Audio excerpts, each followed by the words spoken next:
Vasilyevich. Glad to see you, boy. Glad to see you. Yes. This is certainly a surprise, and that's a fact.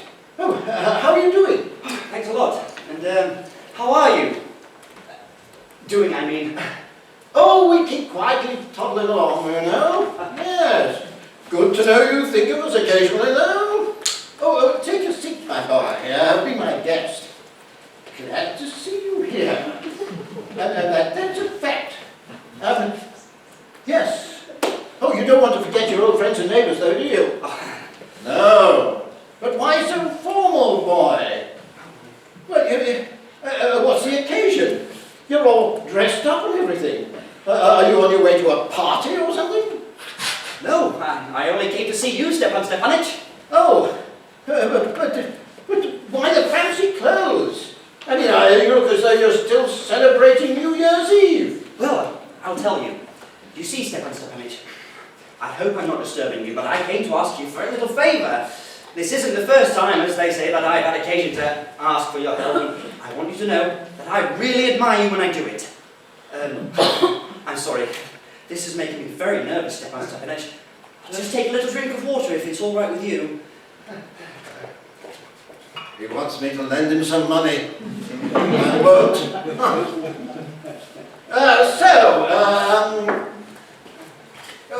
What exactly do you want, eh? A big, strong boy like you? Well, I want you to know that I have the utmost respect for you, Stepan Respectovich. Excuse me. Stepan, excuse me, Vitch. I'm very sorry.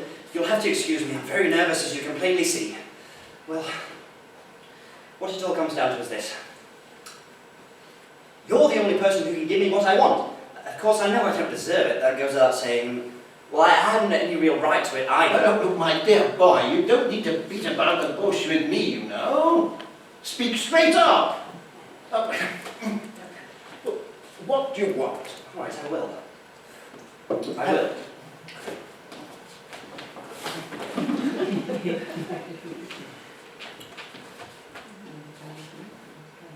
I came to ask for the daughter of Johann Natasha.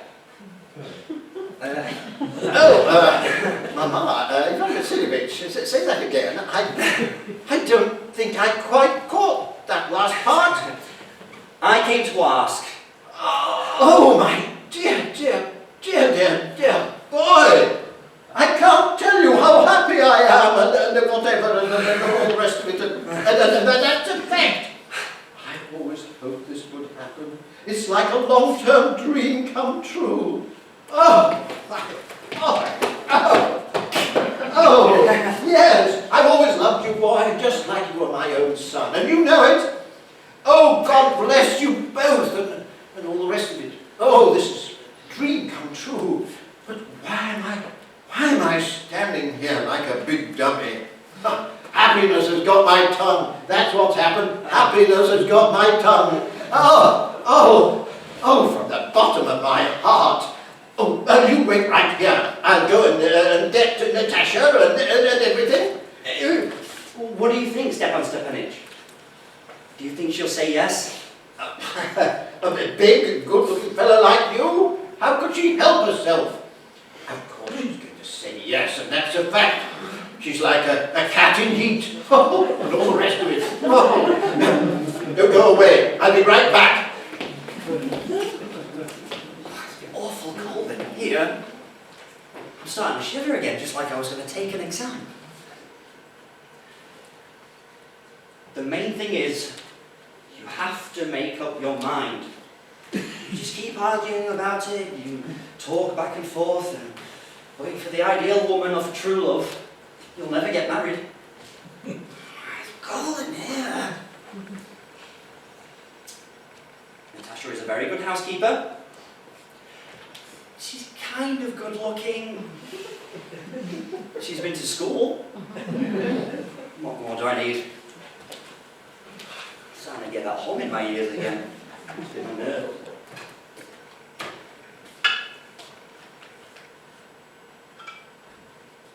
And I can't just not get married. I mean, first of all, I'm already 35 and it's about what they call the turning point. Second of all, have to start leading a regular, normal life. There's something wrong with my heart. I've got a murmur. I'm always nervous as a tick, and the least little thing could drive me crazy. Like right now, for instance.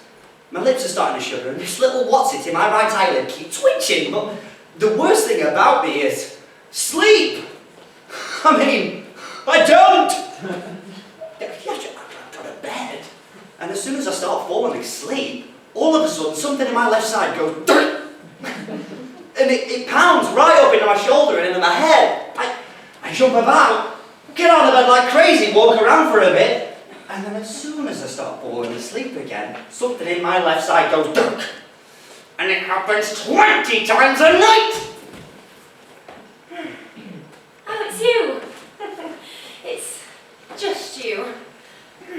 And Papa said, go into the other room, somebody wants to sell you something. Oh well. How are you, anyway? How are you doing, Natasha? Oh, you'll have to excuse me, we've been shelling peas, I'm still wearing my apron. Why haven't you come by for so long? Please, sit. Would you like anything to eat? No thanks, I ate already. Oh, do you smoke? I can get you some matches if you do. It's a beautiful day, isn't it? And yesterday it was raining so heavily the men in the hayfields couldn't get a thing done. How many stacks have you people got cut so far? Do you know what I did? Oh, I got so carried away that I had them hay the whole fields, and now I wish that I hadn't. The whole thing's gone to rot. Oh, well look at you. Well, don't you look smart? What have you got those clothes on for, Well, aren't you something? Are you going to a party or what? Oh, you're looking kind of cute these days. I mean, what have you got those clothes on for? Well, Natasha, the fact is that I came to ask you to listen to what I have to say. Of course, you'll maybe be surprised and kind of get mad, but it's awful cold in here. So what did you come here for, Huh? Now, Natasha, I'll try and make this brief. Natasha, you know we've known each other a very long time, ever since we were children, and I've had the pleasure of knowing your entire family. My poor dead aunt and her husband, and as you know, I inherited my land from them. They always had the greatest respect for your dead mother and her husband.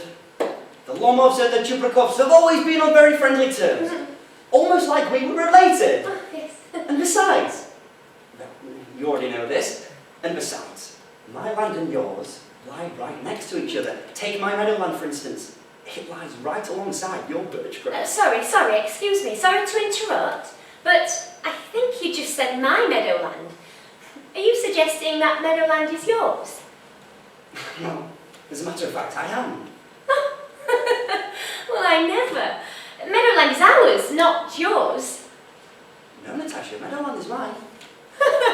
Oh, well, that's news to me. Since when has it been yours? What do you mean, since when? I'm talking about the little pasture they call meadowland, the one that makes a wedge between your birch grove and burnt swamp. Oh, yes, I know the one you mean, but it's ours, not yours. Natasha, I think you're mistaken. That field belongs to me. Even Vasilievich, do you know what you're saying? Meadowland has always been ours. Just since when, or how long, do you think it's been yours for? What do you mean, how long? As far as I'm aware, it's always been mine. Well, excuse me, pardon me. It's all very clearly marked on the deeds, Natasha. Now, it's true, there was some argument about it way back, but everyone nowadays knows it belongs to me, so there's no point arguing about it. You see, what happened was, my aunt's grandmother let your grandfather's tenants have that field to use free of charge for an indefinite time in exchange for their making bricks for her. Your grandfather's people used that land for about 40 years and started to think it was theirs, but then, when it turned out what the real situation was... But my grandfather and my great-grandfather both said that their land went as far as Burnt Swamp, which means that meadowland is ours. So I don't see why we're arguing about it. I just think you're being rude. I can show you the papers, Natalia Stepanovna. You're just teasing me, aren't you? You're pulling my leg. Well, this is all a big joke to you, isn't it? We've owned that land for going on 300 years, and all of a sudden you turn around and you say that it's your land. Well, excuse me, even Vasilyevich, excuse me, but I can't quite believe that you've said that. And don't get me wrong, I don't even care one little bit about that silly piece of land. It's not the point of it, is it?